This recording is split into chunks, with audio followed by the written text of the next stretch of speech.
Welcome to a special episode of the New Thinking for a New World podcast series, this one focused on leadership. Today's world is short of a lot of things: hope, peace, prosperity. But what it lacks most is dynamic, innovative, global, values-based leadership.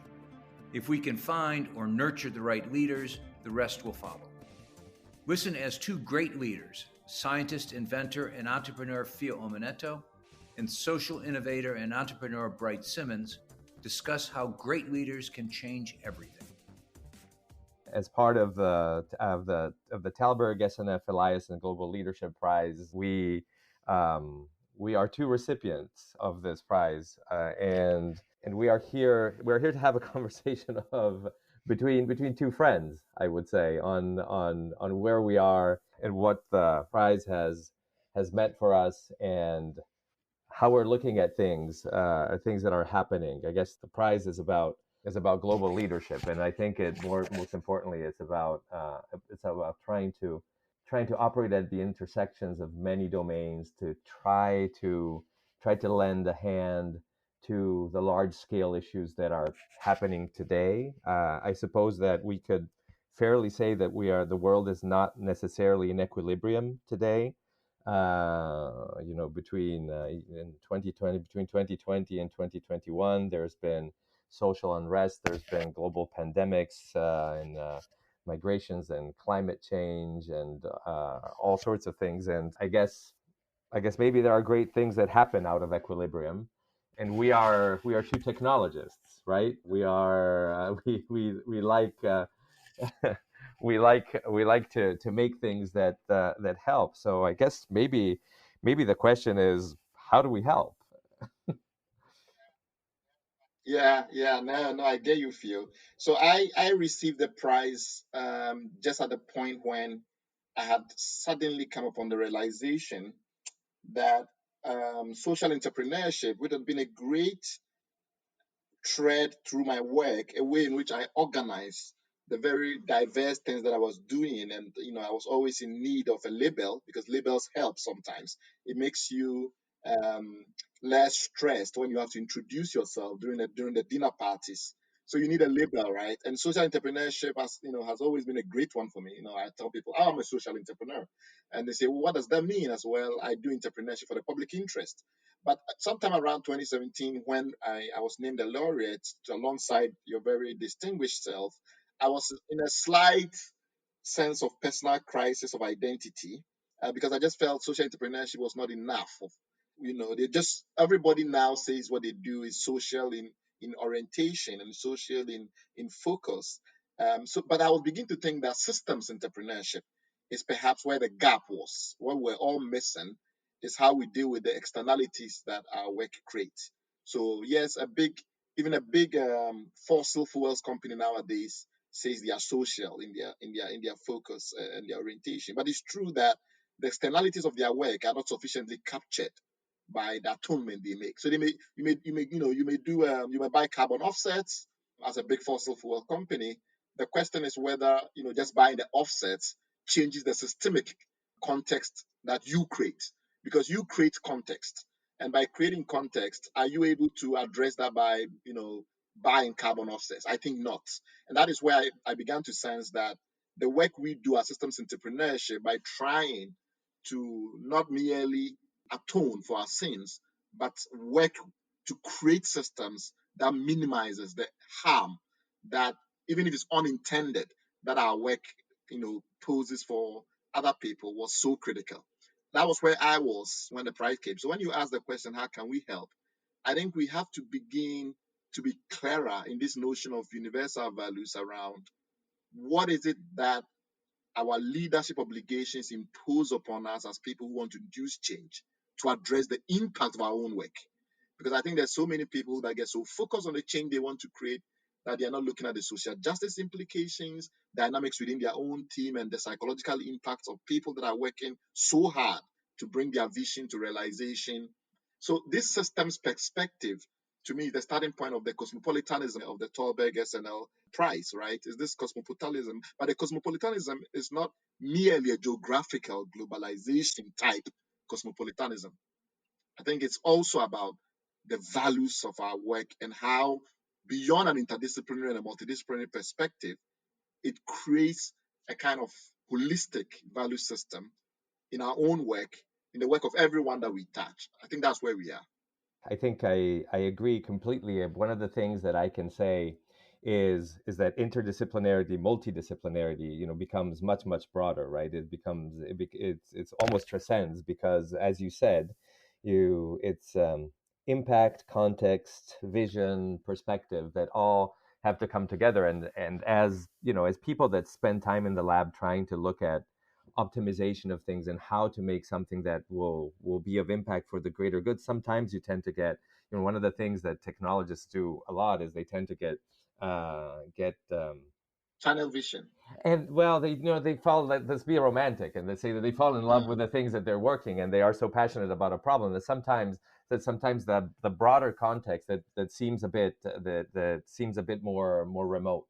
And context has been, probably in my mind, is probably more important than ever in these days, where you really have to think about social implications, about footprints, about just this adaptability of what you invent, and so on and so forth. So I think this is one of the challenges, where in fact being exposed to people that really are outside of your field but think about these things holistically, as you said, is quite powerful, and it's a very different change of context for us technologists, I would say. Mhm. I mean, you are a precision technologist, so your strength is your ability to drill down to the utmost essentials and to be particularly rigorous. And in the social sciences, which is one of the various dimensions of my past, there's been this long-standing struggle between structure and agency. Do we focus on the elementals, which together can create um, meaning? So for you, so the work that you do in nanomaterials and other types of materials, microstructures, how do you build that into a greater world, right? And then we come at it from this recognition of the tension between that approach and the approach that says, well, it's the structure that gives meaning. So the work that you do in the precision, the rigor, the extraordinary creativity of solving problems at the micro scale, which then has massive macrocosmic implications, is very powerful. Then the question then becomes, yes, but what about those that are working to meet you halfway? So the people that will set up the entrepreneurial models, the business models, etc., so that your work will find full meaning. And you remember when we were, many years ago in the early stage of academic career, people take a course in psychology, and then this whole structure and agency thing is transformed into another debate between elementalism and Gestalt theory. So the idea is, okay, no, things don't build up elementally into meaning, but it's the structure which gives meaning to the minor elements. And that has also been another tension between my life, because sometimes I come to your side of the world where I do really high precision software engineering. So we build tools that do predictive analytics, and I've seen myself involved in conversations where we are arguing about algorithms, and does this optimize a prediction? Does this optimize a pattern recognition? And then I have to get out of there and go and fight some bureaucrats who thinks um, anything that lets them lose control damages their sense of self. So in moving between that micro precision and the rigor, and working with people that have very easy to assimilate values. So if you're working with mathematicians and you have these common values in rigor and precision, it's very easy to align. When you move out of anything in that domain to people that have really disparate values, so some bureaucrat who thinks that control is the only notion of leadership, you find out that it's harder to find common ground. And I think that's one of the challenges we have. In our disciplinary work, it's so much easier to align with professionals with whom sharing values around the work we do is so simple, because of all these assumptions we already have about the necessity of rigor and the importance of precision. But when you move out into the broader world and you have to deal with people on values that are less precise, hazy values, fuzzy values, fudgy values, I think that is where the challenge then begin to become overwhelming at times. So how do we meet in the middle? I mean, I think that this is a long a long debate that people have in different contexts. AI being probably the most obvious one, right? That you're talking that you've alluded to in a certain sense. but can we bring more precision to the fuzzy world? And does more awareness of fuzziness help in precision? Good question. So the average person wants the big picture, right? But the big picture is very hard because if you're a scientist and you're working on vaccines, your approach is to be precise. To say, look, the data tells us that this is the degree to which you are danger if you take a vaccine. And this is what the data tells us, that the degree to which you are danger for black clots.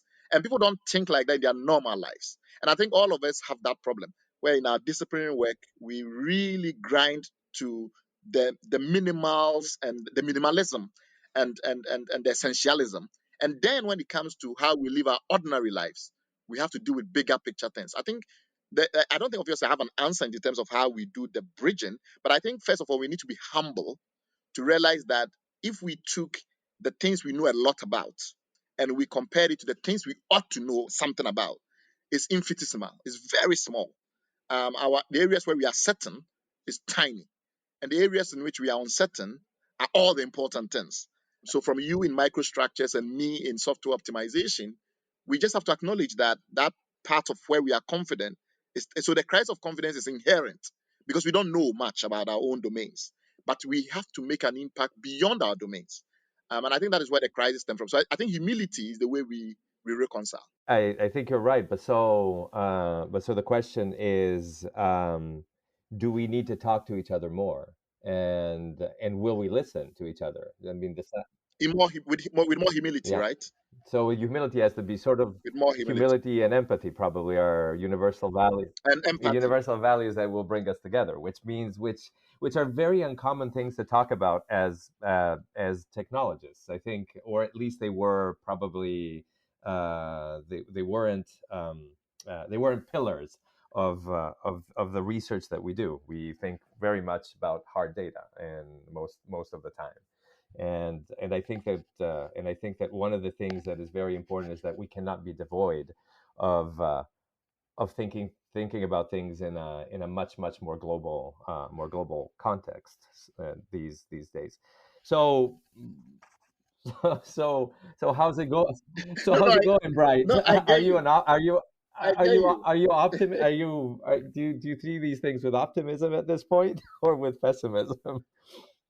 No, no, I agree with you completely. I think, like I said, these kind of monolithic worldviews that come about when one way of seeing the world wins over other ways of winning the world. We have some reason to be optimistic because we think, at the very least, the process that we are embarked upon, that process will endure. People will begin to ask more questions rather to force more answers, and that's what gives me optimism because I think more and more the lack of clarity about everything due to the fact that all of us are narrowly embedded in our domains. That lack of clarity is becoming more and more evident. So I'll give you an example. During the lockdown period, I was in Ghana and there was a debate about whether we should lock down or we shouldn't lock down. And obviously, those of us that are data oriented were like, but where is the data? What does it show that non-pharmaceutical interventions work well this way or that way? And when I looked at actual literature, it was unbelievably shallow about how any of this stuff works. And now we know, for instance, that some of the guidance around 6 meter distances, etc., none of that is grounded in hard data. But people have to make decisions, big holistic decisions.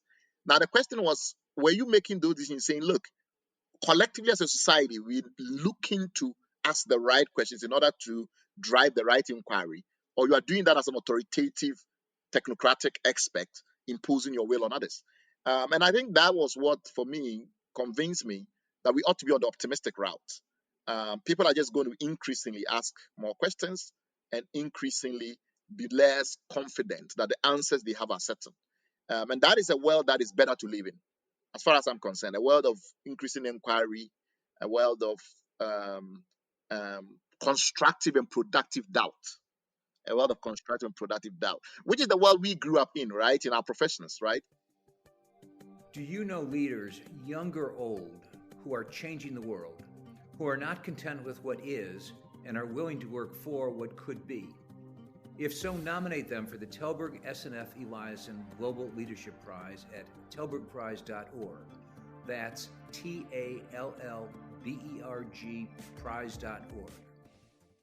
I would say that asking questions from all sides also is giving a lot of perspective, and I think that this is one of the things that I found particularly energizing about being around some of the people in the Tällberg network is that there's very few people that are overlapped to my area of research. The anecdote that I have to follow yours is we do talks with Berklee College of Music, with the Berklee Global Jazz Institute, and that is run by two wonderful people, by Danilo Perez and Marco Pignataro. And I give scientific talks. I tell them what we do in the lab. The questions that I get have always been incredibly stimulating, because they are about they don't go into the details. This is not to say that the details are not important, but they go immediately into a more holistic view, as you said. So what is the fit? They say, first of all, how can I get it? And then when can I get it? And then they ask about fairness, about adaptability, about the distribution of these things. And then they ask, how can they help? And they generally are incredibly interested in the technology. So all the questions are that follow are very interesting. But the thing that strikes me is really how they see integration of these things in a system that affects everybody immediately. And there's a much more integrative view of technology, which I think then goes back to the types of questions that you ask and the importance of the questions that you ask, and also the willingness to be able to field questions, because I think that being part of a discussion, being part of a constructive discussion comes from the ability to do that. As technology innovators, how do we take more responsibility for the effects, even when that was not our intent? And that is where we distinguish ourselves from ideologues. We can have great conviction in our work, we can have great conviction in our intent, but we are more humble when we look at the effects and say, well, this is not what we intended to achieve. We are sorry for it. We'll do our best to steer it towards something else. And I think that is what makes us social technologists. Well, Bright, maybe we can distill our conversation by saying that perhaps humility, empathy, and asking questions from all perspectives are the three pillars to help us get to 2022 and 2023 and onwards. I completely accept that. I think the question was, what are the bases for proposing some kind of global and universal values, which indeed is the hallmark of the Tällberg network. And I think our answer is that humility, empathy, and inquiry are the foundations of true universalism, because true universalism has embraced doubt. At the same time, must have conviction in itself as the driving force. How do you synthesize those two contradictions, embracing doubt and having conviction in a particular global and universalistic project?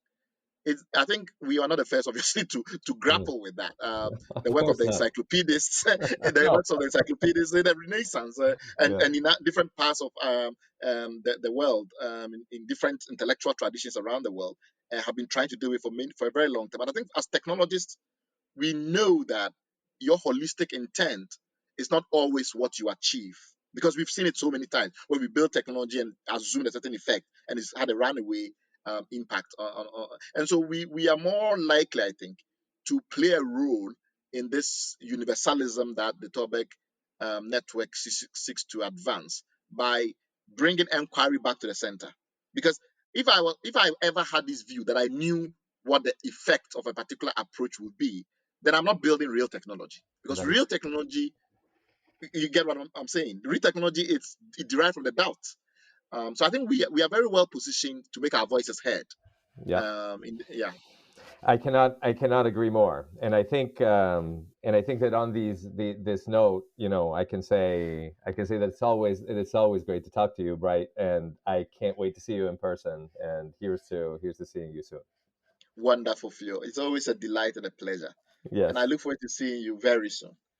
Thank you. And thank you all. Thank you so much. Bye. Thank you for listening. Now it's your turn. Tell us what you think. You can find us on Facebook, Twitter, and Instagram, or you can subscribe to our newsletter at tällbergprize.org. Thanks again, and most importantly, don't forget to nominate a leader whose work deserves to be recognized and imitated. This podcast was brought to you through the generous support of SNF, the Stavros Niarchos Foundation.